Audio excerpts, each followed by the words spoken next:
Good morning. You're all so chatty and active and smiling. Welcome to the Unitarian Universalist Church in Eugene. My name is Jean DeVenny, and I am one of your worship associates today. This is our monthly worship associate-led service, so you might notice things look a little different. For those of you who are listening or are visually impaired, my body is that of a 72-year-old cisgender white woman. My pronouns are she and her.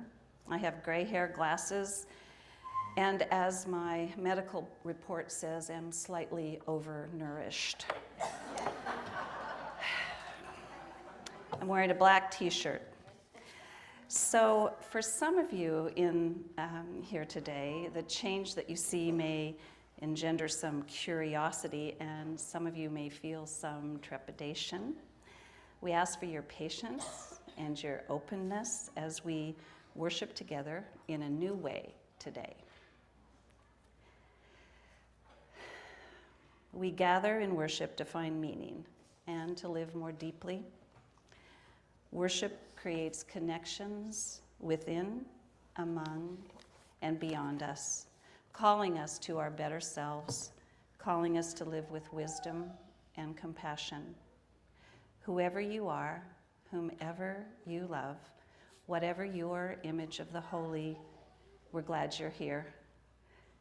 If today is your first time with us, we'd love to get to know you. Our welcoming room is located in the south foyer.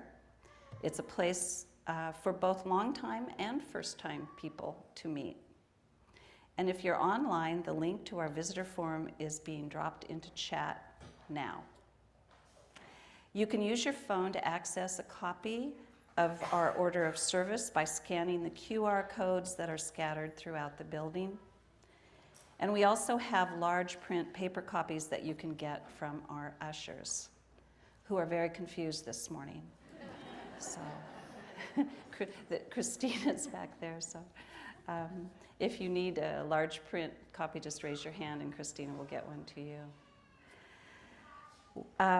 You'll find the names of authors and composers that we are using in the service today on those orders of service through the QR code. And you'll find the text to choir anthems and other resources used in the service.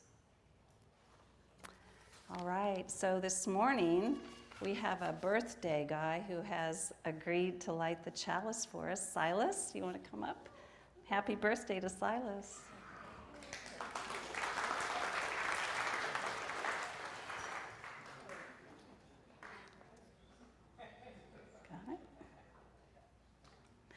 We light the chalice, symbol of our Unitarian Universalist faith, with words from Maureen Killeran. In these hard times, let us look first to the response of love. Thank you, Silas. In the midst of challenge, may our chalice flame bear witness to the inherent worth and dignity of every human being. In the midst of uncertainty, may our chalice be a beacon of encouragement, that our values may guide our choices. Let us first look to the response of love. And now, let's say together the words of our mission, which affirm our shared purpose. Hopefully they're on the screen behind me. Empowered by love, we transform ourselves and serve our world.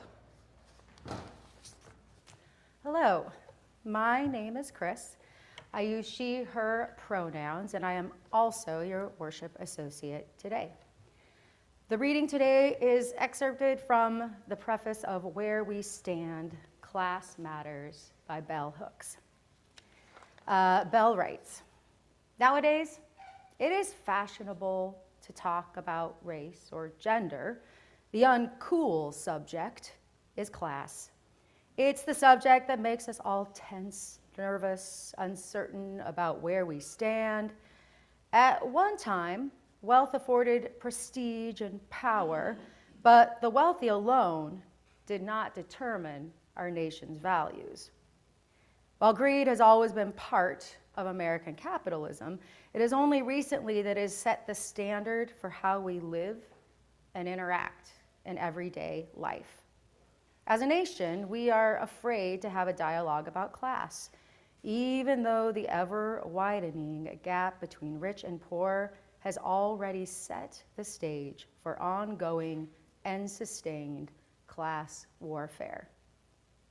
Breaking the silence, talking about class, and coming to terms with where we stand is a necessary step if we are to live in a world where prosperity and plenty can be shared, where justice can be realized in our public and our private lives.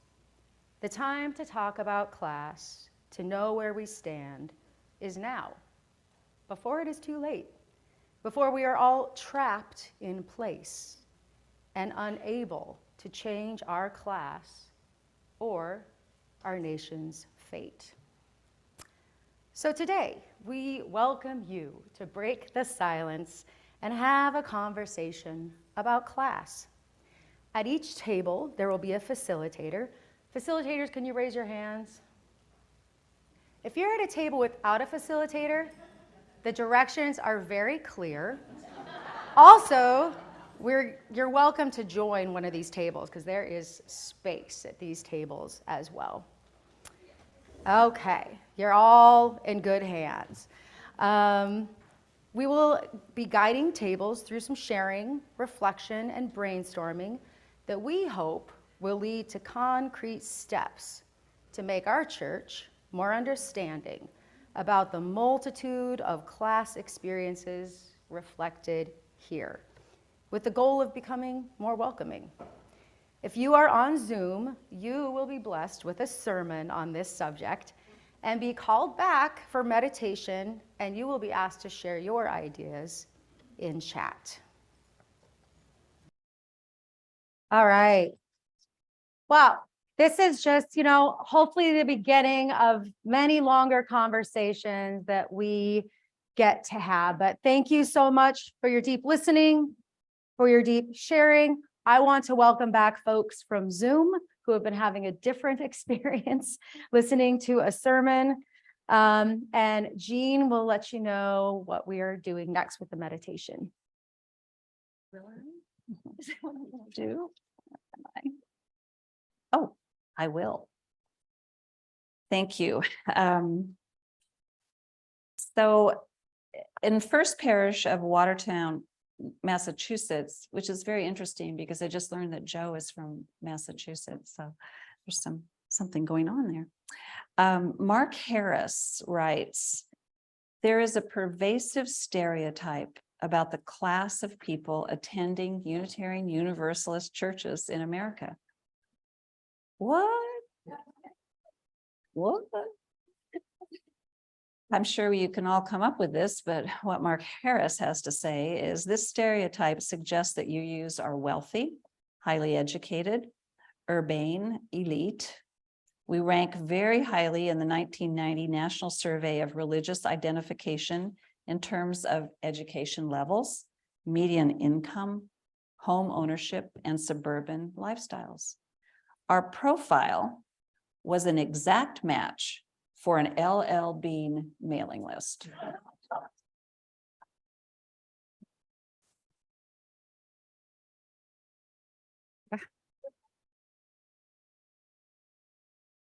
I've often wondered how we could reconcile the rhetoric of a universal free faith with the reality of our present class-bound composition.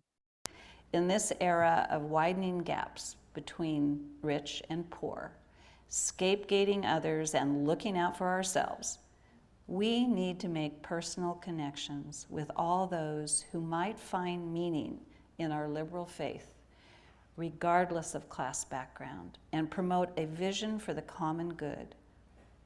A vision not for a perfect, successful individual, but for a world village where we take care of each other.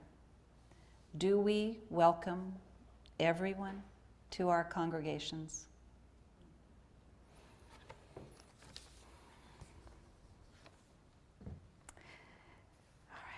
So Suzanne is going to play now, and we're going to take a few moments in silence to reflect on the following questions.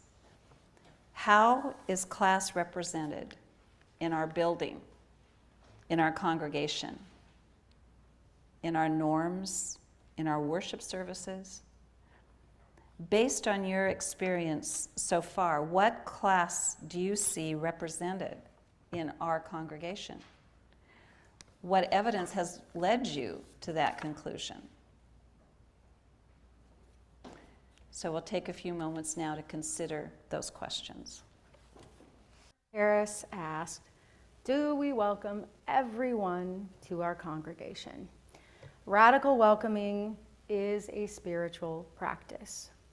Widening our circles of understanding and experience is a spiritual practice. Your tables are now going to take 10 minutes to record ideas that came up during your reflection and brainstorm ideas on making our building, our community, our norms, the way we worship more inclusive for everyone from every class background. Just as we do with joys and sorrows, if you are on Zoom, please share your ideas in chat. A link will be dropped in chat to help you remember definitions and prompts. And Suzanne Reynolds is in chat to facilitate if needed and answer any questions. After the service, we'll put these posters up on that back wall, so feel free to take a look at them, maybe even add to them. Someone pointed out not with a Sharpie because it will bleed through the wall, but with some other kind of pen. But this is what we are looking at. It's on the slide. It's also on the paper in front of you. We are brainstorming ideas for being a more welcoming, more inclusive community, where we are honoring our diverse class backgrounds and making our building as welcoming as possible for everybody from every class background. All right, again, I want to thank you so much for your sharing. I want to encourage you to read each other's posters, to add to posters if you get ideas. We're going to be taping them on that back wall. So if you're in line for coffee, that would be a great chance to check those out. So again, check out other people's ideas, continue to add. Your ideas, I also wanted to say, your ideas, both the posters and everything that's been posted in Zoom chat as well, is going to be printed out. This is all going to be shared this Saturday. There's a worship listening service, Saturday, August 19th. This is a larger conversation about worship and how it can serve you and your family. See the weekly connections of the UUCE webpage for more information on that. But these posters are also going to be taken to that listening circle as well to be shared. So let us say our chalice extinguishing words together. We extinguish this flame, but not the light of truth, the warmth of community, or the fire of commitment. These we carry in our hearts until we are together again. We ask as you leave this worship space that you continue to reflect on how class difference impacts our society and our beloved community. Do we see ourselves as a place where we go out to help, to do good, or do we draw others in? Reconsider the words that Bell Hooks said that we shared earlier. Talking about class and coming to terms with where we stand is a necessary step if we are to live in a world where prosperity and plenty can be shared and where justice can be realized. Let's go now and have a wonderfully inclusive day.